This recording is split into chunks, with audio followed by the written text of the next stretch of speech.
So, how long do garbage disposals normally last on homes? Garbage disposals usually last between 5 and 6 years. They commonly just the motor goes out in them, or the bearing goes out inside of it, and they get real loud. The other thing is, it also happens is you get a leak in the casing. You start to get a leak down below, and it's not coming from the pipe; it's coming from actually the side of it.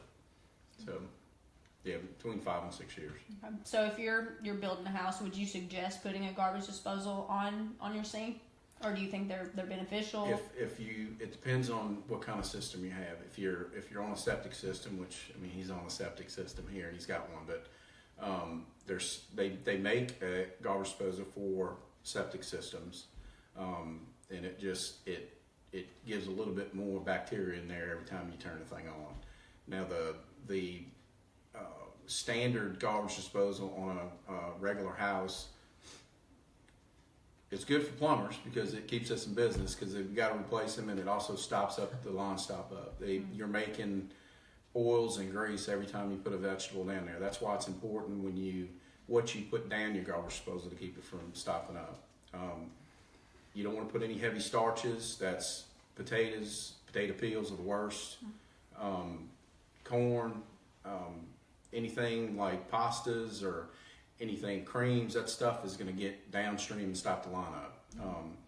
It usually won't even make it through the garbage disposal. It jams up to a point where it won't even make it through the thing. So you want to make sure that the rule of thumb is that what you do is if you have a plate of food and you're not eating it and you're fixing to it's fixing to be wasted and thrown away, you want to scrape it in the trash, rinse it in the sink, and then that's what you put in the garbage disposal. Okay. Anything more than that, you're asking for issues. Now, to sharpen, as I showed earlier, to quiet the thing down and to sharpen the blades, I always turn the thing on and throw a small bucket of ice down the drain, and you'll hear it get quiet. Anything that's lodged in there that's small, anything that is particles that won't grind up, but they're stuck to the walls of the thing, it'll break them loose. You want to make sure you're doing that at least once every little bit, and usually run a little bit of soap through it, and that'll get rid of the smell if you haven't smelled from one. Easy enough fix.